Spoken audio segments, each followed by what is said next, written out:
अस्सलाम वालेकुम।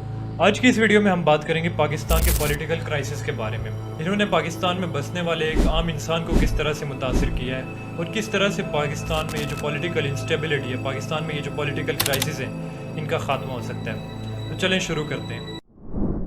पिछले 3 सालों से हमने पाकिस्तान में बहुत ज़्यादा पॉलिटिकल या सियासी गहमा गहमी देखी है। एक तरफ एक पॉपुलिस्ट पार्टी है जिसके पास बहुत ज़्यादा लोगों के सपोर्ट हासिल है और ये चीज़ एविडेंट है 2024 के इलेक्शन से। और दूसरी तरफ हैं कोएलिशन पार्टीज़।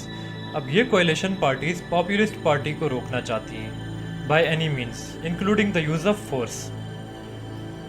लेकिन इनके ये जो हथकंडे हैं उन्होंने मुल्क के हालात को और ज़्यादा ख़राब कर दिया है। इन हालात में कोई भी पार्टी पीछे नहीं हट रही और मुल्क में पॉलिटिकल क्राइसिस बढ़ते चले जा रहे हैं। खैर, बहुत सारे लोगों का मानना ये था कि 2024 के इलेक्शंस के बाद पॉलिटिकल सिचुएशन मुल्क की थोड़ी सी बेहतर होगी और थोड़ी सी स्टेबिलिटी आएगी मुल्क में।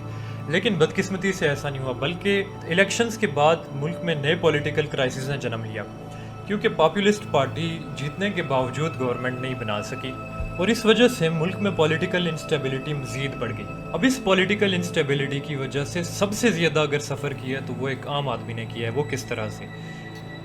आज से 3-4 साल पहले पाकिस्तान के पास रिजर्व्स में 23 बिलियन यूएस डॉलर्स थे और आज पाकिस्तान के पास रिजर्व्स में सिर्फ 8 बिलियन यूएस डॉलर्स हैं। इनमें से 2 बिलियन डॉलर्स सऊदी अरेबिया के हैं, 2 बिलियन डॉलर्स चाइना के हैं, 1 बिलियन डॉलर कतर का है और 1 बिलियन डॉलर यूएई का है। इन हालात में तमाम इंडस्ट्रीज़ बंद हो रही हैं, इन्वेस्टर पाकिस्तान से भाग रहे हैं, फॉरेन डायरेक्ट इन्वेस्टमेंट्स पाकिस्तान में हो नहीं रही, कोई भी ऐसा इनिशिएटिव जो इकोनॉमिक चैलेंजेस को एड्रेस कर सके वो नहीं लिया जा रहा और मुल्क में एक पॉलिटिकल अनसर्टेनिटी है। तमाम बड़े बिजनेसेस यहाँ से भागने की कोशिश कर रहे हैं क्योंकि टैक्सेस बहुत ज़्यादा हैं, सिक्योरिटी कोई नहीं है और उसके अलावा जीडीपी का ग्रोथ रेट फ्लक्चुएट कर रहा है। तो इतनी ज़्यादा अनसर्टेनिटीज़ के साथ कोई भी बिजनेस पाकिस्तान में आके इन्वेस्ट नहीं करेगा और ये सब इस सब की वजह पॉलिटिकल इंस्टेबिलिटी। पॉलिटिकल इंस्टेबिलिटी एक रिपल इफेक्ट क्रिएट करता है जिसकी वजह से हमें बहुत सारे नताइज आगे जाके भुगतने पड़ते हैं। यानी कि मिसाल के तौर पे पॉलिटिकल इंस्टेबिलिटी के साथ आपके इकोनॉमिक ग्रोथ कम हो जाएगी, आपके मुल्क में जो डेवलपमेंटल प्रोजेक्ट्स होंगे वो रुक जाएंगे, उनकी जो स्पीड है या जो उनकी पेस थी वो स्लो हो जाएगी।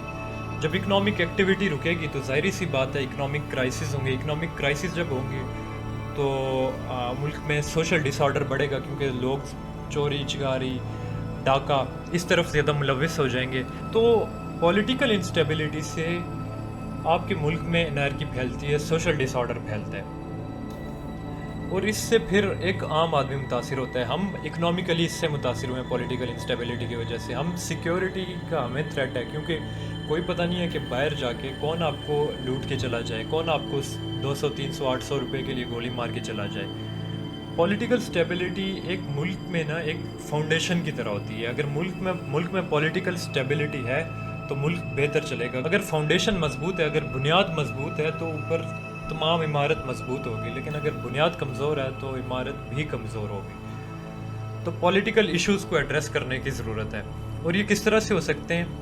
उसका सिंपल हल ये है कि जो आवाम की चॉइस है उस चॉइस को रिस्पेक्ट किया जाए।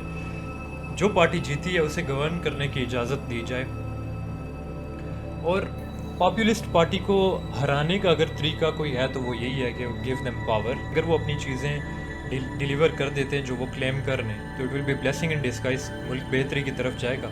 और अगर वो नहीं कर पाते तो तब भी कम से कम ये पॉलिटिकल टेम्परेचर जो है या सियासी गहमा गहमी जो है वो ख़त्म हो जाएगी नेचुरली। और दूसरी चीज़ जो बहुत ज़्यादा इंपॉर्टेंट है वो है रूल ऑफ लॉ, यानी कि कानून की बालादस्ती। कानून की बालादस्ती के लिए ज़रूरी है कि तमाम इंस्टीट्यूशंस अपनी कॉन्स्टिट्यूशनल लिमिट्स में ही रहें, उनसे बाहर ना निकलें। जो जिसका काम है वो वही करे। जब स्टेट के इंस्टीट्यूशंस अपना अपना काम अपनी अपनी लिमिट्स में रह के करेंगे, दूसरों के काम में इंटरफेयर नहीं करेंगे तो हालात बेहतरी की तरफ जाएंगे इंशाअल्लाह। और तीसरी और सबसे अहम बात यह है कि पॉलिटिक्स गेट 1 या गेट 4 के इर्द गिर्द नहीं रिवॉल्व करनी चाहिए। Political decisions should be taken in parliament, लेकिन उसके लिए ज़रूरी है कि पार्लियामेंट अपने आप को एजर्ट करवाए और ये तब होगा जब पॉलिटिकल पार्टीज़ एक पेज पे आएंगी और लॉन्ग टर्म पॉलिसीज़ लेके आएंगी, लॉन्ग टर्म लॉज लेके आएंगी, अच्छे लॉज लेके आएंगी।